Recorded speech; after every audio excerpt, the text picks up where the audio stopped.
Magic Treehouse, Chapter 7. Ready, set, go. Run, Annie, run! Cried Jack. Run to the treehouse! Jack and Annie dashed down the hill together. They ran through the tall grass and ferns and past the pterodon. They scrambled up the rope ladder and trembled into the treehouse. Annie leaped into the window. "It's going away," she said, panting. Jack pushed his glasses into place and looked out the window with Annie. The Tyrannosaurus was wandering off, but then the monster stopped and turned around. "Duck," said Jack. The two of them ducked their heads. After a long moment, they peeked out the window again. "Coast clear," said Jack. "Yay," whispered Annie. "We have to get out of here," said Jack. "You made a wish before," said Annie. "Right," said Jack. He took a deep breath. "I wish we could go back to Frog Creek." Nothing happened. "I said, I wish," started Jack. "Wait," said Annie. "You were looking at a picture in the dinosaur book, remember?" "Oh, no. I left the book in my pack on the hill," said Jack. "I have to go back." "Forget it," said Annie. "I can't," said Jack. "The book doesn't belong to us. Plus, my notebook with all my notes is in my pack, and my—" Okay, said Annie. "I'll hurry," said Jack. He climbed quickly down the ladder and leaped to the ground. Jack raced past the pterodon, through the ferns, through the tall grass, and up the hill. He looked down. His pack was laying on the ground. On top of it was the dinosaur book. But now the valley below was filled with Anatosauruses. They were all standing guard around their nests. Where had they been?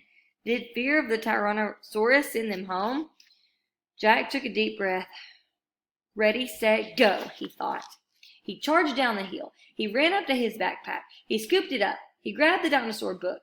Jack heard a terrible tuba sound. Then another, then another. All the Anatosauruses were bellowing at him. Jack took off. He raced up the hilltop. He started down the hill. He stopped. The Tyrannosaurus Rex was back, and it was standing between Jack and the treehouse.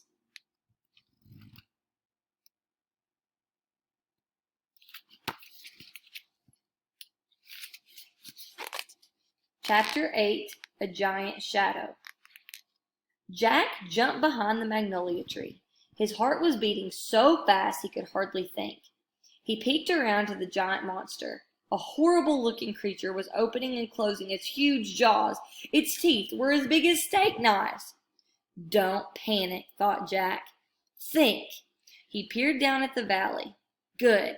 The duck-billed dinosaurs were sticking close to their necks. Jack looked back at the Tyrannosauruses.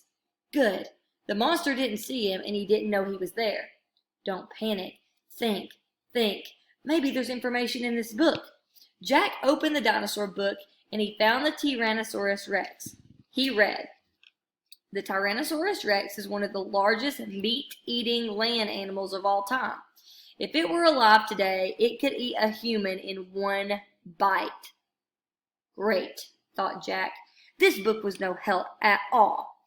Jack tried to think clearly. He couldn't hide on the other side of the hill. The Anatosauruses might stampede. He couldn't run to the treehouse. The Tyrannosaurus might run faster.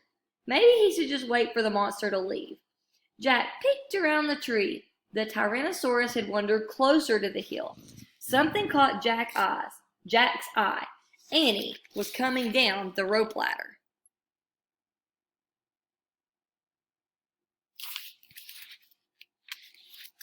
Is she nuts? What is she doing? Jack wondered. Jack watched Annie hop off the ladder. Annie hurried over to the pterodon. She was talking to him.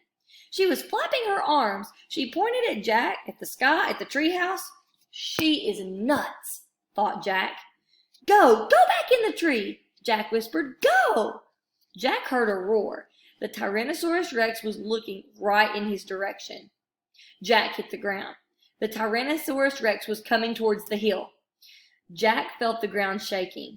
What should I do? Jack wondered. Should I run? Should I crawl back to the dinosaur valley? Climb the magnolia tree? Suddenly, a giant shadow covered Jack. He looked up. The pterodon was gliding overhead. The giant creature sailed toward the top of the hill, and he was heading towards Jack. Chapter 9, The Amazing Ride. The Pterodon coasted down to the ground. He stared at Jack with his bright, alert eyes. What was Jack supposed to do? Climb on? I'm too heavy, thought Jack. Jack looked at the Tyrannosaurus. It was starting up the hill. Its giant teeth were flashing in the sunlight. Okay, thought Jack. Don't think, just do it. Jack put the book in his pack and he climbed onto the Pterodon's back. He held on tightly. The creature moved forward. He spread his wings and lifted off the ground. Jack nearly fell off as they teetered that way and that way. The Pterodon steadied himself and rose into the sky. Jack looked down. The Tyrannosaurus was staring up at him, chomping in the air. The Pterodon glided away. He sailed over the hilltop, over to the valley, and he circled above all the duck-billed dinosaurs in his nest filled with babies. Then the Pterodon soared over the plain, over the Triceratops who was grazing in the higher grass. Jack felt like a bird. Achoo! Excuse me. Achoo! Excuse me. Jack felt like a bird. The wind was rushing through the air. The air smelled sweet and fresh. Jack whooped and laughed. He couldn't believe it. He was riding on the back of an ancient flying reptile. The Pterodon soared over the stream and over the fern and over the bushes, and he carried Jack back to the base of the oak tree.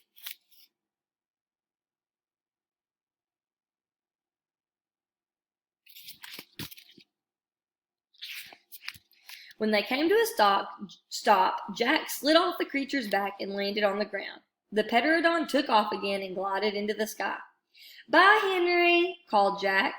Jack, are you okay? Annie shouted from the treehouse. Jack pushed his glasses into place. He kept staring at the Pterodon. Jack, Annie called. Jack looked up at Annie. He smiled. Thanks for saving my life, he said. That was really fun. Thank Henry, not me, said Annie. Come on, climb up. Jack tried to stand, but his legs were so wobbly, and he felt a bit dizzy. Hurry, shouted Annie. It's coming. Jack looked around, and the Tyrannosaurus was heading straight towards him.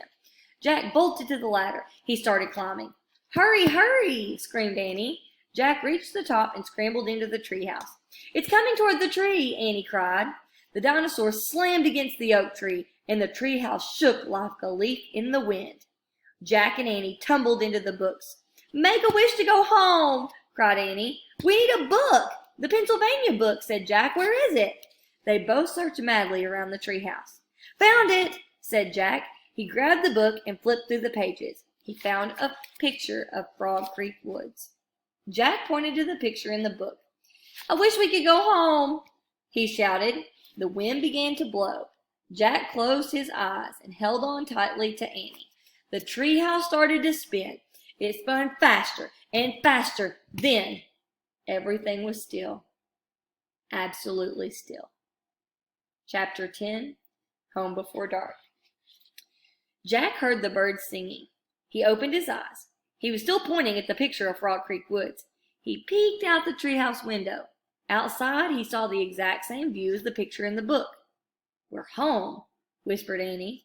The woods were lit with golden late afternoon, and the sun was about to set.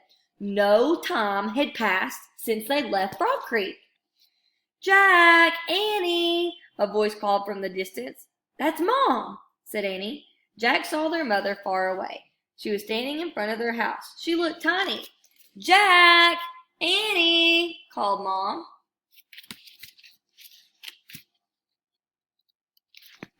Annie stuck her head out of the window and shouted, Coming! Jack still felt dizzy. He just stared at Annie. What just happened to us? He said. We took a trip in a magic treehouse, said Annie. But it's the same time as when we left, said Jack. Annie shrugged. How did it take us so far away, said Jack, and so long ago? You looked at a picture in the book and said you wished you could go there, said Annie, and the magic treehouse took us there. But how, said Jack, and who built this magic treehouse? Who put all these books here? Magic person, I guess, said Annie. Oh, look, said Jack, I almost forgot about this. He reached into his pocket and pulled out the gold medallion. Someone lost this back there, he said, in Dinosaur Land. Look, there's a letter M on it. Annie's eyes got round. Do you think M stands for magic person? She asked. I don't know, said Jack. I just know that someone went to that place before us." "Jack, Annie," their mom called again. "Coming," Annie shouted. Jack put the gold medallion back in his pocket. He pulled the dinosaur book out of his pack and put it back with all the other books. He and Annie took one last look around the treehouse. "Goodbye," whispered Annie. Jack slung his backpack over his shoulders. Annie started down the rope ladder and Jack followed. Seconds later, they hopped onto the ground and started walking out of the woods. "No one's going to believe our story," said Jack. "So let's not tell anyone," said Annie. "Dad won't believe it," said Jack.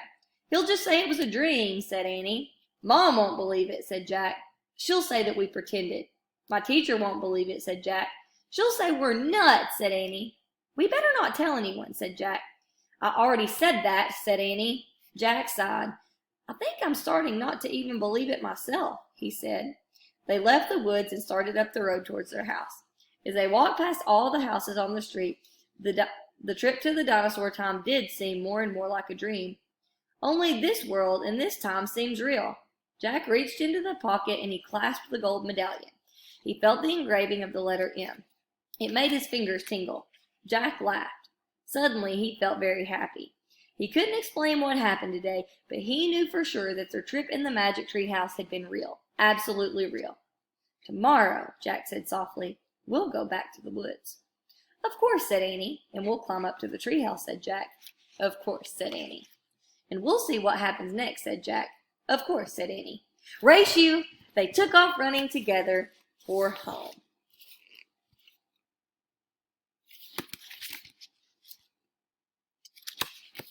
And that is the end of the Magic Treehouse, Dinosaurs Before Dark.